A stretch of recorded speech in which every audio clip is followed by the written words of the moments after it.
2026 का मार्च देखते देखते ख़त्म हो गया और नवरात्रि भी ख़त्म हो गई। और हेलो जी, गुड मॉर्निंग। मैं निरुपमा, मैं अपना डेली रूटीन ब्लॉग आपसे शेयर कर रही हूँ। प्लीज़ सब्सक्राइब करिएगा और लाइक करिएगा, पूरा देख करके जाइएगा वीडियो। तो चूँकि मैं पहले भी ब्लॉग में आपको बता चुकी हूँ कि चीकू का ऑपरेशन हुआ है, सीने के पास उसके गांठ हुआ था, तो उस वजह से उसकी देखभाल में हम कुछ भी रिकॉर्ड नहीं कर पा रहे, कुछ भी शूट नहीं कर पा रहे हैं। पर मुझसे जितना भी हुआ मैं आपसे इसी ब्लॉग में शेयर कर दे रही हूँ। ये चीकू के ऑपरेशन के एक दिन पहले का ब्लॉग है और फिर इसी में मैंने आगे अपना नवमी और अष्टमी का भी ब्लॉग शेयर कर दिया है। तो यहाँ पे मैं व्रत थी और स्वामी ने कथा किया, पूजा किया और मैंने कथा सुना और फिर हम दोनों ने पूजा पाठ करके हम चले गए किचन में। घर पूरा अस्त व्यस्त हुआ पड़ा है क्योंकि कपड़े धुल करके इकट्ठा होते चले गए हैं। उसको मतलब चीकू को देखना भी ज़रूरी है, तो हमें समय ही नहीं मिल रहा है कि हम क्या कैसे करें।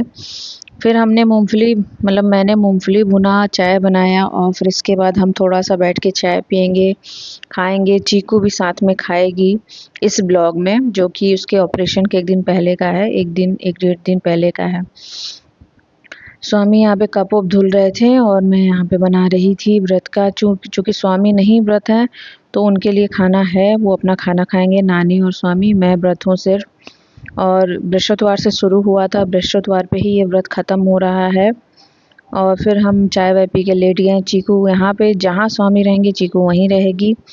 और यहाँ पे हम दोनों बात कर रहे थे और हंसी मजाक चल रहा था। हम लोग का ऐसे ही चलता रहता है, हम लोग पति पत्नी से ज़्यादा दोस्त यार हैं, इस वजह से हमारी ऐसे ही लड़ाई झगड़े वाली वीडियो आप ज़्यादा देखेंगे।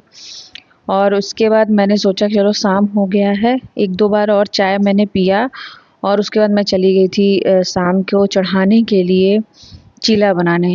ये बेसन का है, मैंने इसमें चीनी डाल दिया है और चीला मैं कम से कम 5 बनाती हूँ या 4 बनाती हूँ, जिसमें से मैं नानी को और स्वामी को एज अ समझ लीजिए प्रसाद दे देती हूँ और कुछ मैं खाती हूँ। तो मैंने ये लगभग 5:30 हो रहा था, मैंने बना लिया था और ये सामान कुछ आया हुआ था मम्मी का, वो मैं दिखा रही थी आपको।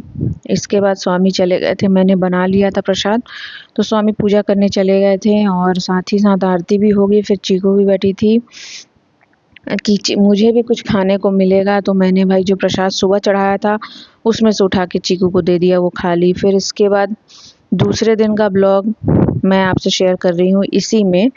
तो उसमें मैंने ज़्यादा कुछ नहीं किया, चूँकि नवमी था, अष्टमी था।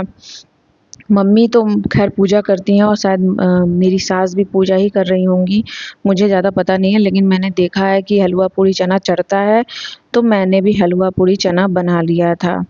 और पहले तो मैं यहाँ पे चीकू की सेवा कर रही थी, इसको पेन हो रहा था तो मैं इसको थोड़ा सहला रही थी और इसको थोड़ा सा टाइम देने के बाद मैं चली जाऊंगी किचन में। तैयारी करके तो वैसे रखा हुआ था मैंने, मैं ज़्यादा कुछ रिकॉर्ड ही नहीं कर पाई क्योंकि किचन के सामने अभी स्वामी काम कर रहे हैं, आपको दिख नहीं रहा होगा, वो चाय बना रहे थे और मैं टीवी देख रही थी, चीकू के पास थी। अभी जब मैं जाऊंगी तो स्वामी आकर के बैठेंगे चीकू के पास और मुझे किचन से ही इस पर नज़र रखना पड़ता है क्योंकि स्वामी को काम भी करना है, तो स्वामी अपने कमरे में चले जाएंगे।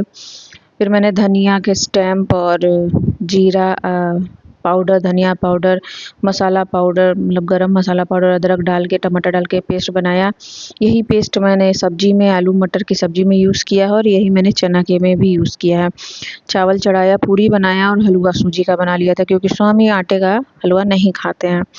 यही मैंने बनाया और ये रहा मेरा था परात, जिसमें मैंने सजा के रख दिया है। अब जैसे ही शाम होगा मैं इसको चढ़ाऊंगी, फिर ग्रहण करूंगी। मैं बस आज का ब्लॉग इतना ही था और जैसे ही चीकू ठीक हो जाएगी मैं पूरा अच्छे से ब्लॉग लेकर के आऊँगी ताकि आप लोग को भी मज़ा आए और इन्जॉय करें आप। तब तक के लिए अपना ख्याल रखिएगा, फिर मैं मिलती हूँ नए ब्लॉग में।